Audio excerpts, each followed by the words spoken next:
చైతన్య శిఖరాల్లోకి తీసుకెళ్తున్నటువంటి గురుదేవుడు ముకుంద పాదపద్మములకు నమస్కరిస్తూ, ఇక్కడికి విచ్చేసినటువంటి మీ అందరిలో కూడా పరమాత్మ యొక్క శక్తి అనురూపంలో ఉంది. సూర్యకిరణము లాంటి ఆత్మ మీలో ఉంది. కాబట్టి మీరంతా కూడా పరమాత్మ యొక్క స్వరూపాలే. తెలుసుకుంటే భగవంతుడు మీరే. ఆ శక్తి మీలో ఉంది కాబట్టి మీ అందరికీ కూడా ఆ శక్తి ఉంది కాబట్టి మీ అందరి పాదాలలో నమస్కరిస్తూ ఈ సత్సంగం ప్రారంభిస్తున్నాను. అర్థమైంది కదా?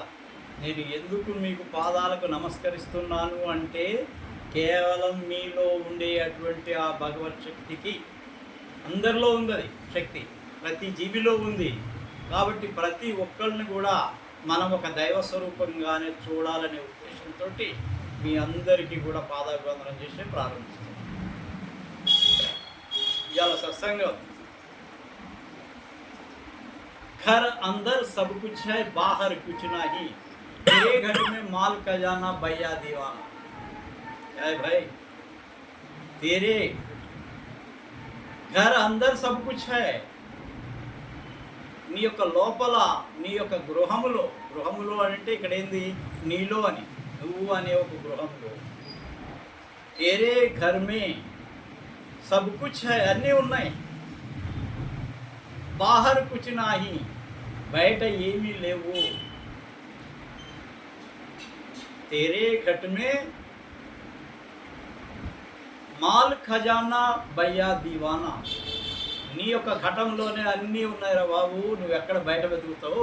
బయట వెతకటం మానే, అంతర్గతంగా వెళ్ళిపో, లోపలికి వెళ్ళు. ఇప్పుడు నేను ఈమెకి ఇవాళ నామదానం ఇచ్చాను.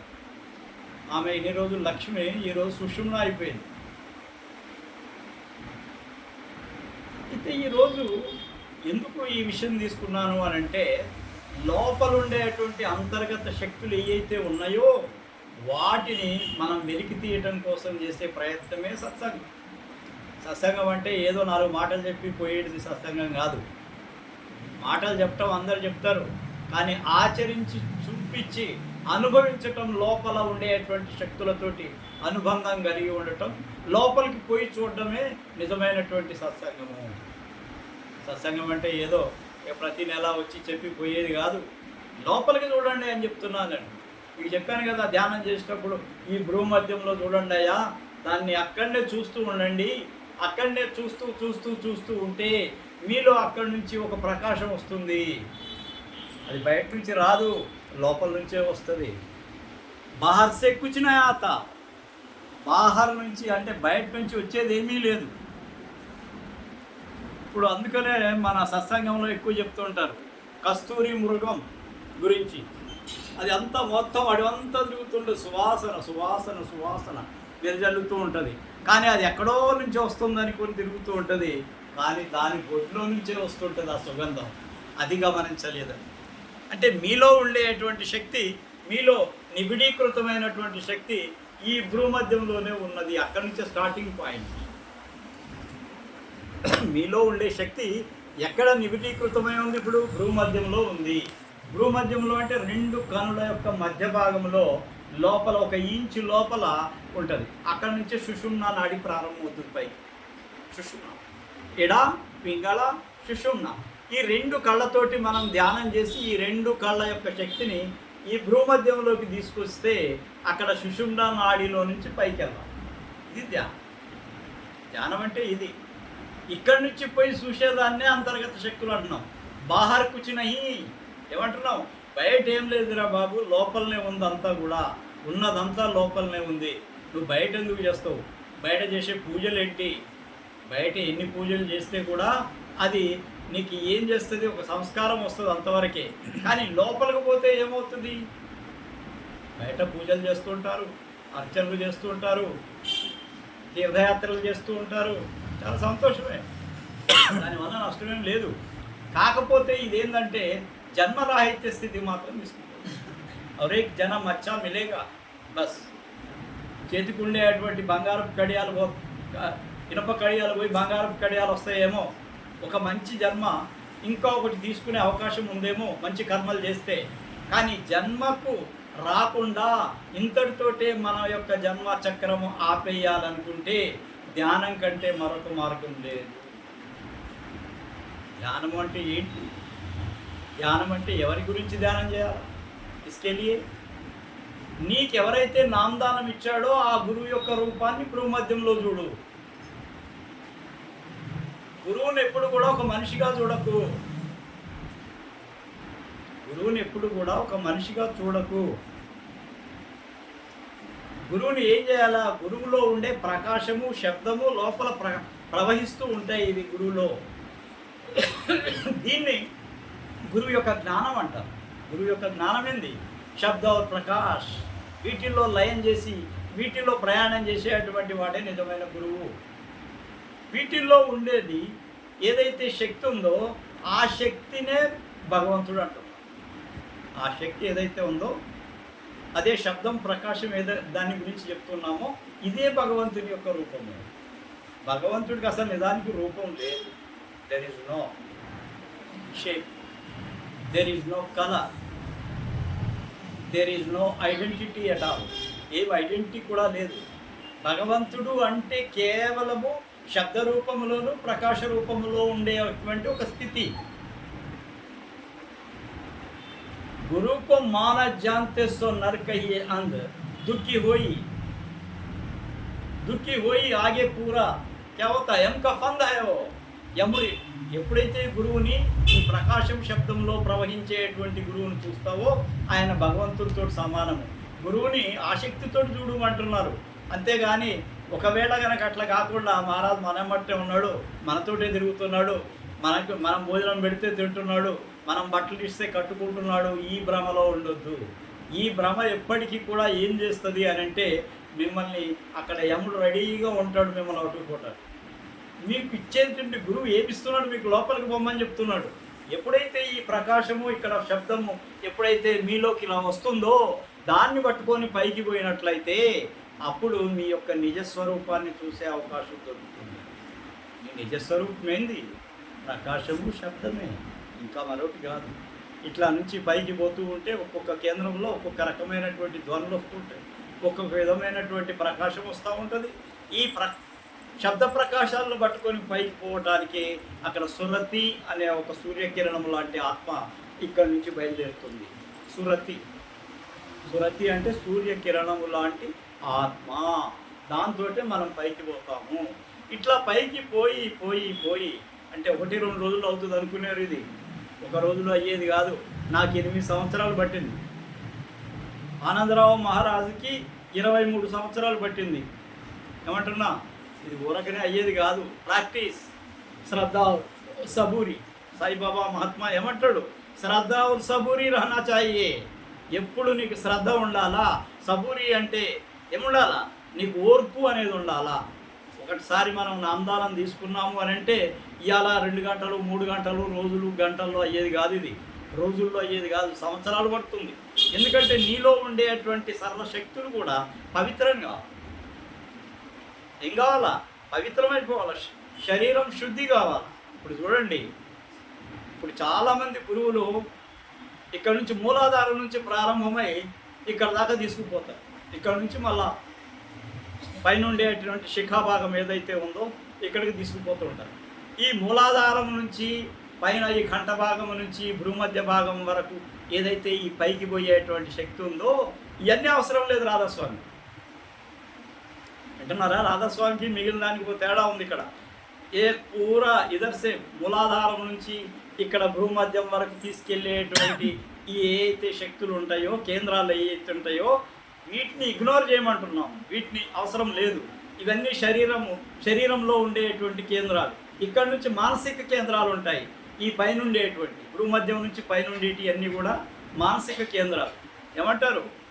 త్రికుటి.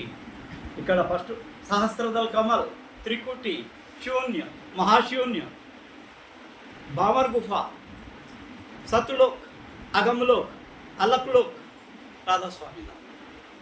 ఇట్లా పైకి పోయే కొద్దీ ఒక్కొక్క స్థాయి, ఒక్కొక్క జ్ఞానం, ఒక్కొక్క పవిత్రత అనేది స్టార్ట్ అవుతూ ఉంటుంది. మీరు మొట్టమొదటి స్థాయిలోనే మీకు ఎప్పుడైతే ప్రకాశము శబ్దం వచ్చిందో మీకు పవిత్రత వచ్చినట్టే లెక్క. ఒక రకంగా పవిత్రత రాకపోతే అవి కూడా ఓపెన్ కావు. పవిత్రత కావాలంటే ఏం చేయాలా? నిరంతరంగా గురు ధ్యానంలో ఉండాలా. నేను చెప్తాను, స్మరణ చేయండి. మొట్టమొదటి ధ్యానం చేయబోయే ముందు స్మరణ చేయాలి. ఒక 10-15 నిమిషాలు రాధాస్వామి రాధాస్వామి రాధాస్వామి రాధాస్వామి ఇట్లనే ధ్యానం చేయండి. ఒక 10 నిమిషాలు నిరంతరంగా చేస్తూ ఉండండి. ఆ తర్వాత ధ్యానంలో కూర్చోండి. ధ్యానంలో కూర్చుంటే అనేకమైనటువంటి శక్తులు మిమ్మల్ని వెంబడిస్తూ ఉంటాయి. ఇదొకటి. అంత ఈజీగా పోనీయవు పైకి. ప్రపంచంలో ఉండే అన్ని శక్తులు కూడా మీ మీద దాడి చేస్తుంటాయి. ఇప్పుడు సినిమా చెప్పాడు చూడు, ఇప్పుడు ఎన్నో కష్టాలు వస్తాయి, ఎన్నో నష్టాలు వస్తాయి, ఎంతో జరుగుతుంటుంది. కానీ ఇవన్నీ ఎందుకో తెలుసా? మీలో ఉండేటువంటి అన్ని కర్మల్ని ఒక్కొక్కటి తొలగిస్తూ ఆ భగవంతుడి యొక్క స్థాయిలోకి తీసుకుపోవటానికి, ఆ ఎంట్రన్స్లోకి తీసుకుపోవటానికి, ఆ భగవంతుని యొక్క పాదపద్మముల దగ్గరికి తీసుకుపోవటానికి జరిగేటువంటి చర్యలే.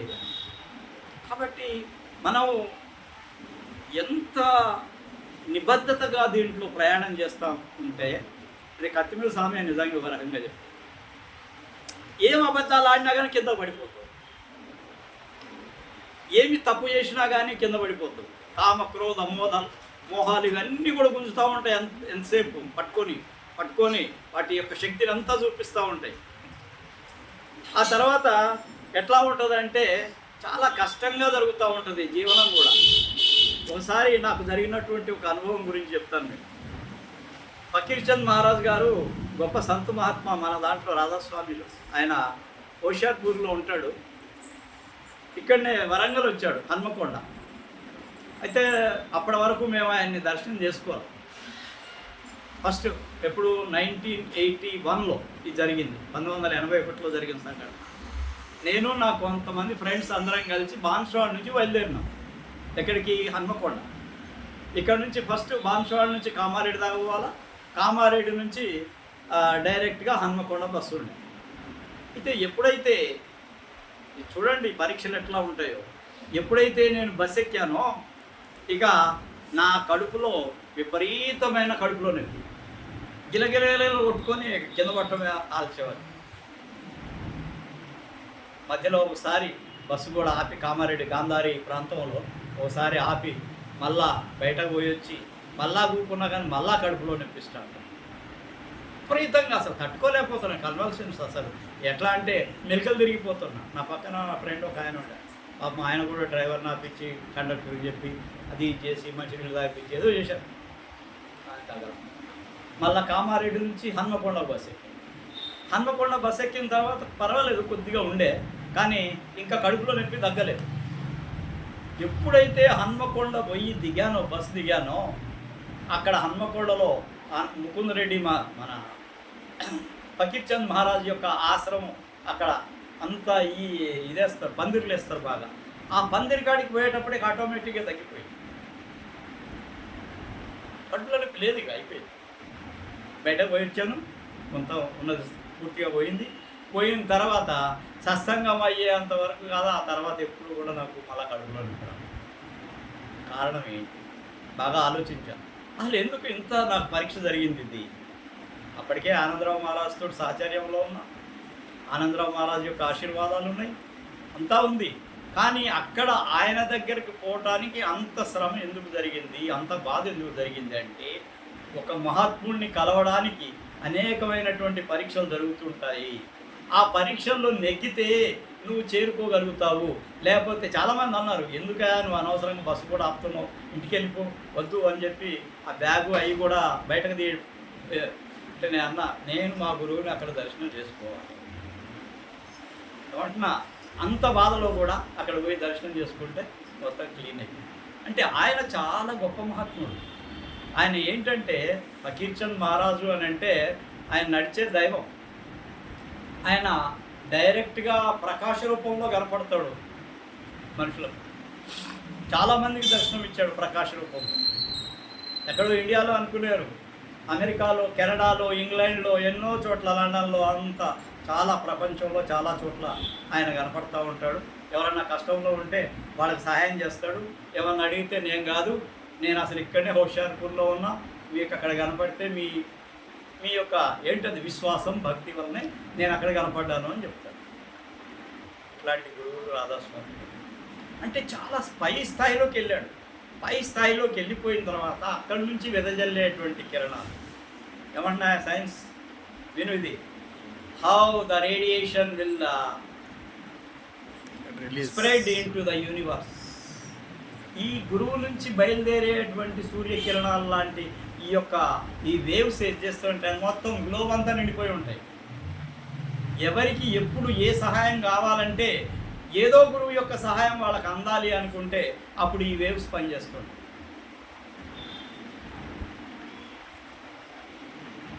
ఒక ఆమె ఉండే లండన్లో, ఆమె వాళ్ళ అమ్మ నాకు శిష్యురాలు, డాక్టర్, ఎంబీబీఎస్ డాక్టర్ అమ్మ, సికింద్రాబాద్.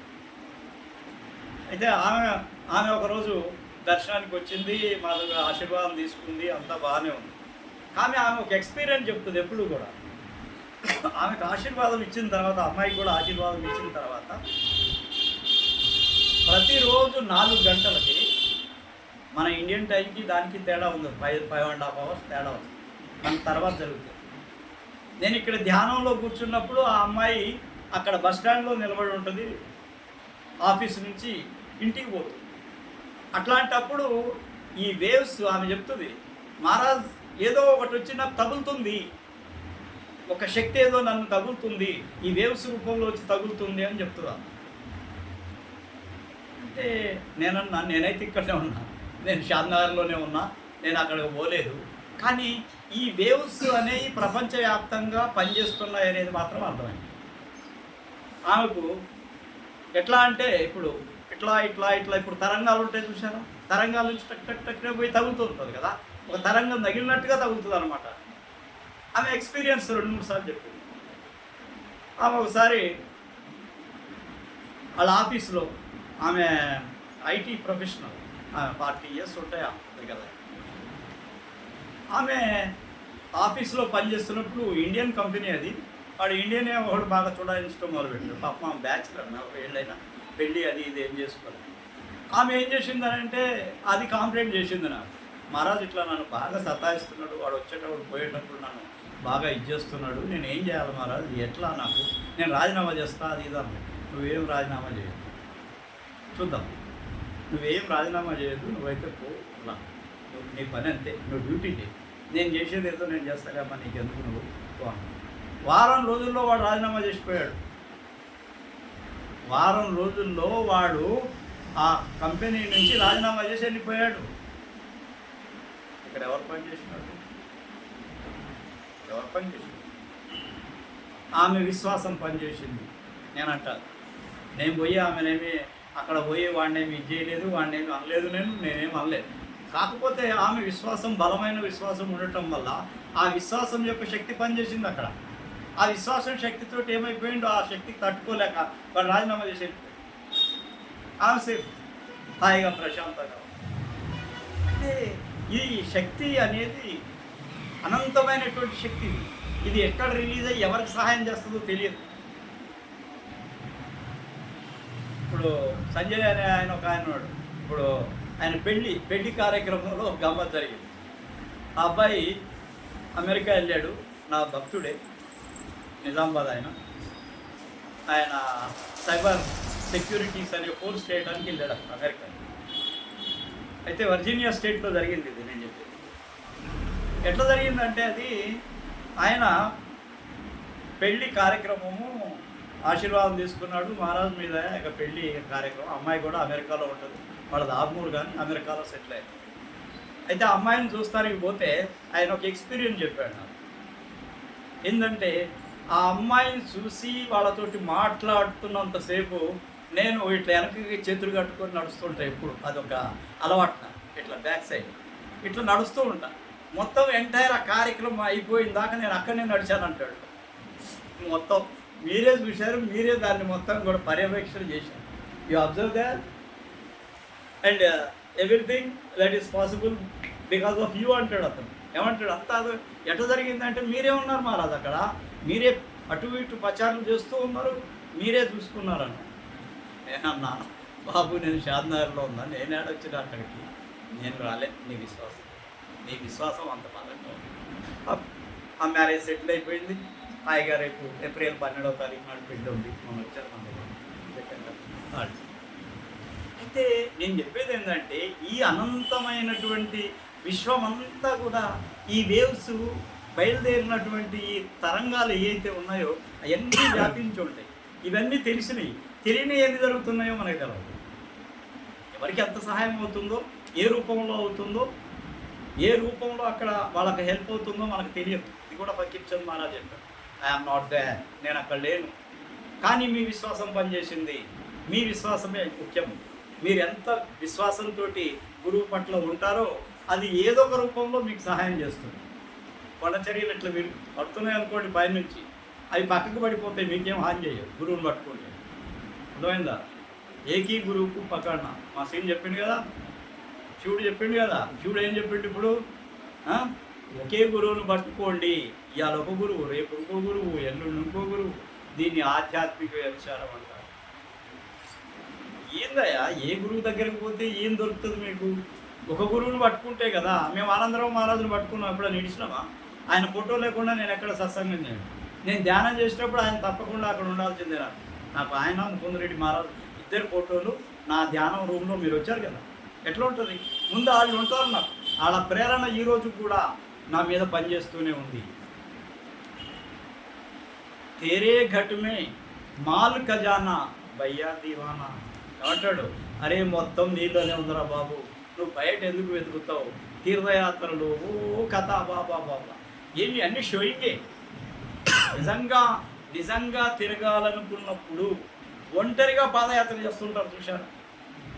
ఎవరితోటి కలవకుండా చేస్తుంటారు పాదయాత్ర. కొంతమంది మస్తులు అంటారు. మస్త్ అంటే ఆధ్యాత్మిక చింతనలో చాలా ఉన్నతమైన స్థాయికి పోయేసి వాడు ఉన్మాద స్థితిలో తిరుగుతూ ఉంటాడు. ఆ ఉన్మాద స్థితిలో ఉన్న వాళ్ళని ఏమంటారు? మస్తులు అంటారు. ఈ మస్తులు చాలా పవర్ఫుల్గా ఉంటారు. వాళ్ళని ఒక్కసారి అట్లా చూస్తేనే వాళ్ళు చాలా అనంతమైనటువంటి శక్తిని మోస్తున్నట్టుగా కనిపిస్తూ ఉంటారు. అయితే ఇది ఎవరి వ్యక్తిగతంగా ఉండేటువంటి వ్యవహారం. ఎవరో చూడాలని మీరు ఏది చేయొద్దు. నేను ఎప్పుడు చెప్తాను, ఇది దిఖావట్కే లియే నై కర్నా భాయ్. ఎవరో నన్ను చూస్తున్నారు, అరే 10 సార్లు ఈయన హనుమాన్ దేవాలయానికి పోయి 100 సార్లు చుట్టూ తిరుగుతున్నాడు, వాళ్ళు చూస్తున్నారా, వీళ్ళు చూస్తున్నారా, ఎవరైనా కెమెరాతోటి ఫోటోలు తీస్తున్నారా, ఇది ముఖ్యం కాదు. అసలు నిజమైన భక్తితోటి హనుమాన్ చుట్టూ తిరుగు. ఒక 40 రోజులు, ఒక మండలం రోజులు నిజంగా భక్తితోటి నీ మనసులో హనుమంతుడు తప్పక వేరే రూపం లేకుండా కనుక మీరు తిరగండి. ఈ 40 రోజుల్లో హనుమంతుడు మీకు ఏదో రూపంలో ఎట్లనో ఒక విధంగా మీకు ఆయన ఛాయలు తెలుస్తాయి, ఆయన యొక్క కదలికలు తెలుస్తాయి, ఆయన యొక్క వాటి ఐడెంటిటీ తెలుస్తుంది. ఈ ఐడెంటిటీ తెలవాలంటే మనం నిజంగా స్థాయిలోకి రావాలి. నిజంగా స్థాయిలోకి వచ్చినప్పుడే ఆ ఐడెంటిటీ తెలుస్తుంది. కానీ లేకపోతే మీకు ఏం తెలియదు. దిఖావట్కే లియే క్యా వినయ్ కర్నా. గురువుని మార్చొద్దు. గురువుని పట్టుకుంటే ఒకటే గురువుని పట్టుకోండి, ఏ గురువునన్నా పట్టుకోండి, కానీ ఒక గురువుని పట్టుకోండి. ధ్యానం చేస్తే ఆ గురువుతోటే. ప్రాణం పోయేంత వరకు కూడా అదే గురువు. ఆ ప్రాణం పోయేటప్పుడు వచ్చి నిలబడేది కూడా అదే గురువు. ఏమంటున్నా? గురువు యొక్క శక్తి అట్లా ఉంటుంది. ఏ గురువు? వీతరాగ్ పురుష్. మహారాజ్ చెప్తుండే ఆనందరావు మహారాజ్, వీతరాగ్ పురుష్. शिष्य को ऐसा चाहिए, गुरु को सब कुछ दे. गुरु को ऐसा चाहिए, शिष्य कुछ न ले. ఏందయా, గురువుకి శిష్యులు పూర్తిగా సమర్పించేసేయండి.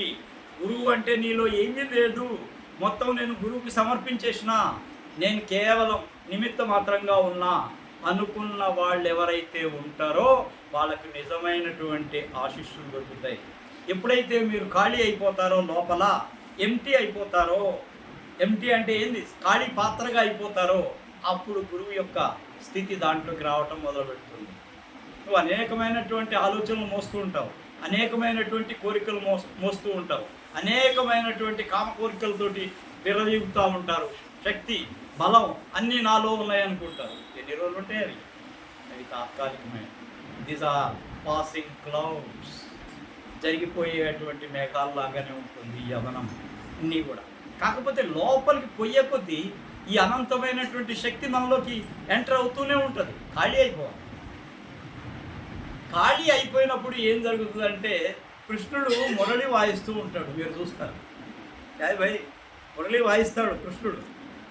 కృష్ణుడు మురళి వాయించేటప్పుడు ఆ మురళి లోపల అక్కడక్కడ రంధ్రాలు ఉంటాయి. అది లోపల అంతా బొంగంతా ఖాళీ ఉంటుంది. ఖాళీ ఉన్నప్పుడే శబ్దం వస్తుంది. సుందరయ్, ఖాళీ ఉన్నప్పుడే శబ్దం అనేది అనగానే అది శబ్దం స్టార్ట్ అవుతుంది అక్కడ. జబ్ తు ఖాళీ హో జాయేగా జబ్ శబ్ద ఆయేగా. అర్థమవుతుందా? ఎప్పుడైతే ఖాళీ అయిపోతావో అప్పుడే శబ్దం స్టార్ట్ అవుతుంది. ఈ శబ్దం స్టార్ట్ అయినప్పుడే అది అనేకమైనటువంటి రూపాలు. ఇప్పుడు మురళి వాయిస్తుంటాడు, ఎప్పుడు ఒకే శబ్దం వస్తుందా? అనంత ఏమొస్తుంది? భిన్నంగా వీటిని ఎట్లెట్లా మూస్తూ ఉంటావు, ఎట్లెట్లా తెరుస్తూ ఉంటావు, దాని ప్రకారంగా ఆ శబ్దం అనేది వినిపిస్తూ ఉంటుంది. కాబట్టి ఖాళీ అయిపోయినప్పుడే ఏదో సాధ్యం, కానీ ఖాళీ కానప్పుడు మాత్రం ఏది సాధ్యం కాదు. అంటే ఖాళీ కావటం అంటే ఏంది? ఏ ఆలోచనలు లేకుండా పూర్తిగా గురువుకి సమర్పించినప్పుడు, గురువు పాదాల దగ్గర పూర్తిగా మీరు మీ అహంకారాన్ని, నేను అనే స్వభావాన్ని ఎప్పుడైతే గురువు యొక్క పాదాల దగ్గర పెడతారో అప్పుడు మీరు ఖాళీ అయిపోయినట్లే. మీరు అనుకుంటారు కాళ్ళు మొక్కితే గురువు ఏదన్నా అవుతుంది అని, కానీ ఇక్కడ అహంకారాన్ని పెడుతున్నారు కాళ్ళ దగ్గర. గురువు దగ్గర గురువుకి మనం మొక్కుతాం అనుకో, మీరు అనుకోవాలా నా అనే స్వభావం, నేను అనే స్వభావం ఏదైతే ఉందో అది గురువుకి అర్పిస్తున్నా అని అనుకోవాలా. అంతేగాని నేను గురువుకి కాలు మొక్కినా, ఇట్లనే కాదు 10 మంది గురువులకు కాలు మొక్కినా కానీ, ఎవరికి ఏం మొక్కినా కానీ ఏమి రాదు. నువ్వు ఖాళీ అయి మొక్కు, నీకు వెంటనే దాని యొక్క విలువ తెలుస్తుంది. మీకు అంతర్ముఖంగా ఏదైనా సరే మార్పు రావడానికి అవకాశం ఉంది. నేను అనేది కోల్పోయినప్పుడే, నేను అనే తత్వం కోల్పోయినప్పుడే, then you lose your identity, then only the god will enter in your internal states. మనోనాశ్ అంటారు. చూడండి, మనసుని నాశనం చేయడం అంటే ఏం మామూలు అనుకుంటున్నారా? మనస్సుని ఆపేయడం అంటే ఏం మామూలు విషయమా? మనస్సు తన చలనాన్ని ఆపేయటం, సంకల్ప వికల్పాలు జరగకుండా ఆగిపోవటం ఏదైతే ఉందో ఇది సామాన్యమైన విషయంగా.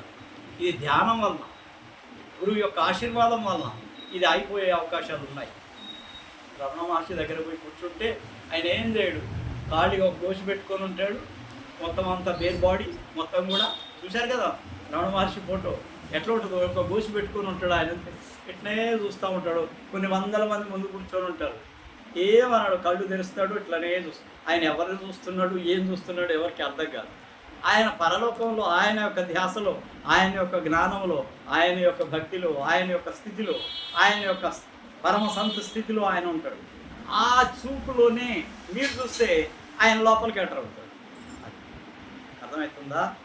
మీరు భక్తితోటి చూస్తే, మీరు నిజంగా కనుక రమణ మహర్షిని గురువుగా మీరు కోరుకున్నప్పుడు ఆయన యొక్క కంటిలోకి కనుక మీరు చూడగలిగితే మీ యొక్క మనస్సు చలనము ఆగిపోయి మీకు లోపల దర్శనం మొదలవుతుంది. ఎంతోమందికి ఆయన ఆ అవకాశం కల్పించాడు. ఆయన ఏం మాట్లాడు, సైలెంట్, నిశ్శబ్దంగా ఉంటాడు, అంతే కూర్చోడు. కానీ ఆయన ధ్యాస అంతా ఆ స్థితిలో ఉంటుంది. ఏ స్థితిలో? చాలా పై స్థాయిలో. ఆయన భగవంతుడి యొక్క రూపమే. భగవంతుడి అరుణాచలం కొండ అంటే ఏంది? కొండ రూపంలో ఉన్నటువంటి అరుణాచలుడు ఆయన. అరుణాచలం అంటే కొండ రూపంలో ఉన్నటువంటి దేవుడు ఆయన, శివుడు, అరుణాచలం పరమేశ్వరుడు. ఆయన నుంచి వెలువడేటువంటి కిరణాలు ఎంతోమందిని శాంతింపజేస్తాయి, ఎంతోమందికి ఎన్నో మేలు జరుగుతుంటుంది, ఎంతోమందికి ఆధ్యాత్మిక చింతనలో ఉన్న స్థాయికి తీసుకెళ్తూ ఉంటుంది. కాబట్టి ఈ విధంగా ముందుకు పోతూ ఉంటారు. అని నేను అనేది ఏంటంటే, నిజమైన భక్తి ఉండాలయా దేనికైనా కానీ, ఇది కాబట్టి నేను సత్సంగం చేసేది కేవలం ఇప్పుడైతే నేను చెప్తున్నాను, నేను సత్సంగం చేస్తున్నాను అని అంటే నాకు ఒక 10 మంది అన్నా గట్టిగా దొరుకుతారేమో, ధ్యానంలో పైకి పోయేవాడు దొరుకుతారేమో అని నా అన్వేషణ ఈరోజు చూస్తున్నా. కొంతమంది వస్తున్నారు, కొంతమంది తమ అనుభవాలు చెప్తున్నారు, కొంతమంది నిజమైన భక్తులుగా ఉన్నారు. చాలా సంతోషమే. కానీ ఇంకా ఇంకా ఇంకా మా తపన ఏంటంటే, ఒక కనీసం ఈ జన్మకు వచ్చినందుకు మనం గొప్పవాళ్ళం, మనం ఆ స్థాయిలో ఉండటం కాదు, 10 మందికి ఆ స్థాయి చూపించాలి, ఆ అనుభవం కలగాల, ఆ అనుభూతి కలగాల, ఆ ఎక్స్పీరియన్స్ కలగాల, వాళ్ళు కూడా ఆ స్థాయిలో ఆలోచించగలగాల, ఆ విధంగా ఆ స్థితిలో ఉండగలగాల. ఆ స్థితి ఏందో కనుక్కోవాలి. ఉడకనే కాదు, అసలు ఎంతో స్థాయిలోకి పోవాలని చెప్పాను కదా. ఎన్నో అడ్డంకులు వస్తుంటాయి. ఒక్కొక్కసారి ఫస్ట్లో ధ్యానం చేసినప్పుడు నాకు ఇక్కడ ధ్యానం చేస్తూ ఉంటే అనేకమైనటువంటి ఈ ఈదురు గాలులు, పెద్ద గాలులు అనమాట, చెట్లు విరిగిపోతూ ఉంటాయి. అంత ఎవరో మనుషులు వికృతాకారంలో ఉండేటువంటి మనుషులు ఎంతోమంది దాడి చేస్తున్నట్టు, పైనకు వస్తున్నట్టు అనిపించేది. తర్వాత ఆనందరావు మహారాజుతో ఒకసారి అన్న, మహారాజు ఇట్లా వస్తున్నాను, ఎటు నుంచి వస్తున్నాయి సౌండ్స్, ఇటు నుంచి వస్తున్నాయి మహారాజు, ఇప్పుడు అట్లా కాదు మీ మధ్యలో నుంచి వస్తాయి అని చెప్పి ఆశీర్వాదం ఇచ్చాడు. ఎప్పుడైతే ఆయన ఆశీర్వాదం ఇచ్చాడో ఆ తర్వాత ఈ చల్లాలు ఆగిపోయినాయి. ఈ భయంకరమైన దృశ్యాలు ఇవన్నీ డిస్టర్బ్ చేసేటువంటి స్థితి ఏదైతే ఉందో ఇవన్నీ ఆగిపోయింది. ఇవన్నీ ఆగిపోయి కొద్దిగా భూమధ్యంలో స్థిరంగా కూర్చునేటువంటి స్థాయి. ఆ తర్వాత పోటీ తన మహారాజు యొక్క దయ వలన, ఆయన యొక్క ప్రేమ వలన, ఆయన యొక్క ఆశీస్సుల వలన ఈరోజు మీ ముందు మాట్లాడగలుగుతాం. కాబట్టి మీరు ఒకటే విషయం మీకు చెప్తున్నా, సత్సంగం చేస్తున్నాము అని అంటే ఇది 10 మందికి మేలు కావాలనే చేస్తున్నాం. నా బలాయి కోసం నేను చేయట్లా, సబ్కా బలాయికే లియే మే కర్ రహా. మీ అందరి యొక్క మంచి కోసం, మీలో మంచి స్థితి రావాలని, మీ జీవనాలన్నీ మంచిగా పరిపూర్ణంగా చాలా చక్కగా నిజమైన మానవ స్థితిలోకి వెళ్ళిపోవాలని నేను కోరుకుంటున్నాను. ఫస్ట్ ఇది మానవతా ధర్మం. రాధాస్వామి అనేది ఒక మానవతా ధర్మం. ఇది ఏ ప్రపంచంలో ఉండే ఏ ధర్మాలకు, ఏ మతాలకు సంబంధం లేదు. ఇది ఏ కళ అంటే తెల్లవాళ్ళు, నల్లవాళ్ళు, లేకపోతే నీగ్రోసు వాళ్ళు వీళ్ళు వీళ్ళకి సంబంధించింది కాదు. ఇది కేవలం ప్రకాశం శబ్దానికి సంబంధించినటువంటి స్థితి గురించి చెప్పేటువంటిది సురత్ శబ్ద్ యోగా. దీన్ని పట్టుకోమని చెప్తున్నాం. ఎందుకనంటే ఇక్కడ ఎవ్వరూ మనకు శత్రువులు కాదు, ఎవ్వరూ మనకు మిత్రులు కాదు. మనం వీటి రెండింటికి కూడా అతీతమైనటువంటి స్థితిలోకి వెళ్ళిపోవడమే రాధాస్వామి యొక్క ముఖ్యమైనటువంటి లక్ష్యం. సబ్ మే రహనా, సబ్సే దూర్ రహనా. అందరిలో ఉంటాడు, అందరికీ అతకనట్టుగానే ఉంటాడు, అందరికీ కూడా అందరినీ గమనిస్తూనే ఉంటాడు, అందరిలో ఉంటాడు. కానీ మాత్రం అలక్ నిరంజన్ ఏమంటాడు, అలక్ నిరంజన్, నాకు ఏం సంబంధం లేదా, నా స్థితి నాది, ఇదే ఆ స్థితే 10 మంది పనిచేస్తుంది. 32 minutes. కాబట్టి మీరు ఒక విషయం ఆలోచన చేయండి, ఎన్ని రోజులు మనం సత్సంగానికి వచ్చాము అనేది ముఖ్యం కాదు, ఎంత దృష్టి అక్కడ పెట్టగలుగుతున్నామో, గురు పాదాల దగ్గర ఎంత దృష్టి పెట్టగలుగుతున్నాము, మనం నిత్య జీవితంలో ఎన్ని తప్పులు చేస్తున్నాము, ఎన్ని అబద్ధాలు ఆడుతున్నాము, ఎంతమందిని మోసం చేస్తున్నాము, ఎంతమందికి నష్టం చేస్తున్నాము. ఇది రోజు ఒక డైరీ రాయండి. ఎందుకు చెప్తామంటే ఇది ఒక్కరోజు కనుక మీరు ఒక డైరీ రాస్తే మీరు చేసిన పనులు పొద్దుటి నుంచి సాయంత్రం దాకా మీకే అర్థమవుతుంది. మా సంగారెడ్డి సాబు ప్రతిరోజు ఫోన్ చేస్తాడు నాకు. సంగారెడ్డి సాబు తెలుసు కదా, సంగారెడ్డి ఆయన పొద్దున్న నుంచి సాయంత్రం దాకా ఏం చేశాడో అని చెప్తాడు నాకు. మహారాజు ఆ పొద్దున్న లేచిన, ధ్యానం చేసిన, మధ్యాహ్నం ఇట్లా ఒక స్నేహితుడు వచ్చిండు, ఆయనతో మాట్లాడినా, సాయంత్రం భజనకు పోయినా, భజన చేసిన, మొత్తం చెప్తాడు. అంటే ఆయన పవిత్రం కావటం కోసం ప్రయత్నం చేస్తున్నాడు. మహారాజుతో చెప్తే కొద్దిగా రిలీఫ్. ఏం చేసినావు ఆ సంగారెడ్డి సాబు?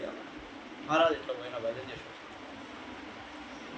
ఎందుకంత నమ్మకం ఆయనకు నా మీద? ఎందుకంత నమ్మకం? మరి నేనేం చేసినాను సంగారెడ్డికి? ఆయన పాపం నాకంటే పెద్దోడు, 75 ఏళ్ళు.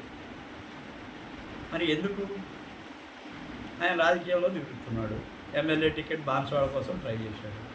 నేను వద్దు బాబు నీకు రాదు టికెట్ అని చెప్పిన. అప్పటికే ఒక 2-3 సంఘటనలు ఉన్నాయి. ఆయన నా ఫాలో కావడానికి కొన్ని సంఘటనలు జరిగినాయి అంతకుముందు. ఇప్పుడు కూడా అందరికీ చెప్తుంటాడు నా గురించి. అదే అయితే వద్దని చెప్పాను, నీకు రాజకీయం వద్దు, నీకు అసలు టికెట్ రాదు, నువ్వు ఎందుకు ప్రయత్నం చేస్తావు? అప్పటికే 12 లక్షలు ఖర్చు పెట్టాడు. 12 లక్షలు ఖర్చు పెట్టాడు, నీకు రాదా టికెట్? నాకు కిషన్ రెడ్డి సపోర్ట్ ఉంది అది అని చెప్పాడు. ఆఖరికి అక్కడ ఎల్లారెడ్డి అతని దగ్గర బీజేపీ వాళ్ళు డబ్బులు తీసుకొని నాయుడు అని అతనికి టికెట్ ఇచ్చారు. ఇంటికి నేను ఏం చెప్పానా నీకు? అలాంటి సార్ నీకు రాజకీయం వద్దన్నా, నీ ప్రవృత్తికి అది పనికిరాదయా, నువ్వు ధ్యానం చేయి అని చెప్పాను.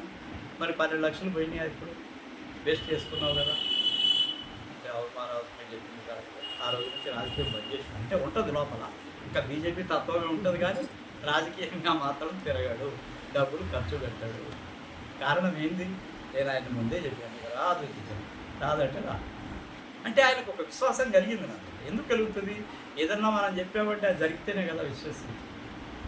ఏమనంత విశ్వాసమే కదా. ఏమన్నా నీకెప్పుడు ఇక్కడ నుంచి డబ్బులు చేతిలో ఏది చెయ్యి వేరే వాడిని అడగకుండా నీకు నడిచిపోతుంది అన్న. నీకు ఏ రోజు తక్కువ పడ్డా ఆ రోజు డబ్బులు వస్తాయని చెప్పిన. ఈరోజు జరుగుతుందా లేదా? ఈరోజు 100 రూపాయలు జేబులు పెట్టుకొని తిరుగుతున్నావు, అప్పుడు ఇది ప్రాబ్లం ఉంది. కానీ ఇది ఆశీర్వాదం. ఎందుకు ఆశీర్వాదము, ఎందుకు ఫలిస్తుంది ఇది అంటే ఆయన నిజమైన భక్తుడు కాబట్టి. ఆయన నిజమైన భక్తుడు కాబట్టి ఆయనకు ఈ రోజున ఏ ఆశీర్వాదం ఇచ్చినా ఫలిస్తుంది అంటే దానికి కారణం ఆయన విశ్వాసమే. గురువు మీద విశ్వాసం ఉన్నప్పుడు అవుతాయి. ఎందుకు? చాలా అవుతాయి.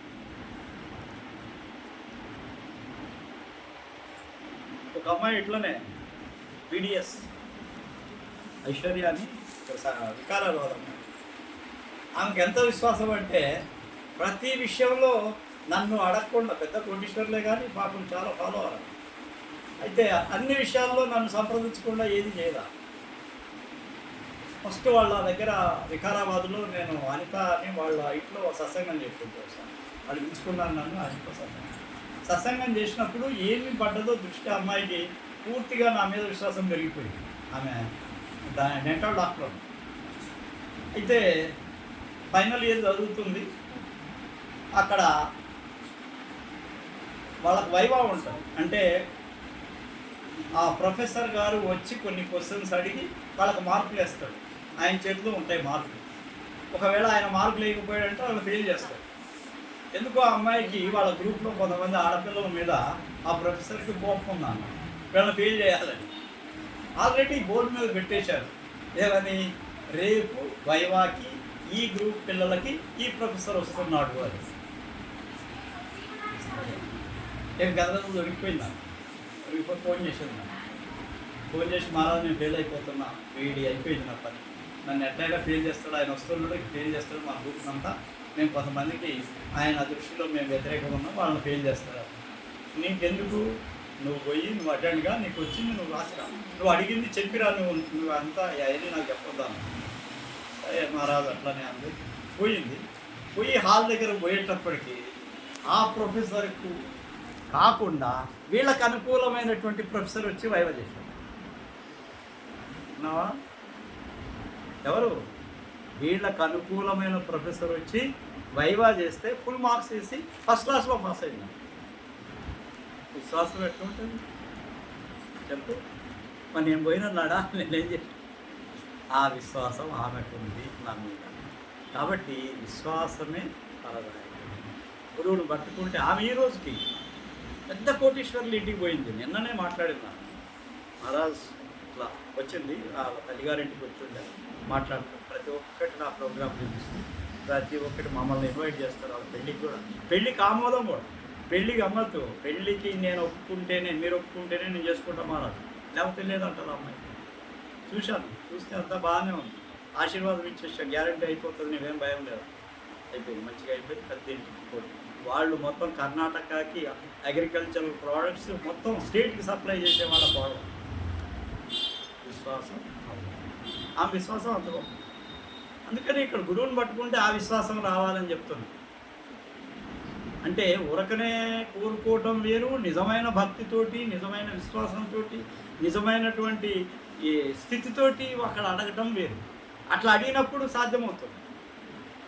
ఇది కాబట్టి కొంతమంది ఎప్పుడు డబ్బులు అడుగుతారు, ఇది కావాలి అది కావాలి, ఎన్ని రోజులు అడుగుతారా బాబు, ఇన్ని రోజులు సత్సంగం చేస్తున్నాయి, ఎన్నిసార్లు మీకు అడగాల, ఎన్నిసార్లు మీ ఆర్థిక పరిస్థితి గురించి చెప్తారు.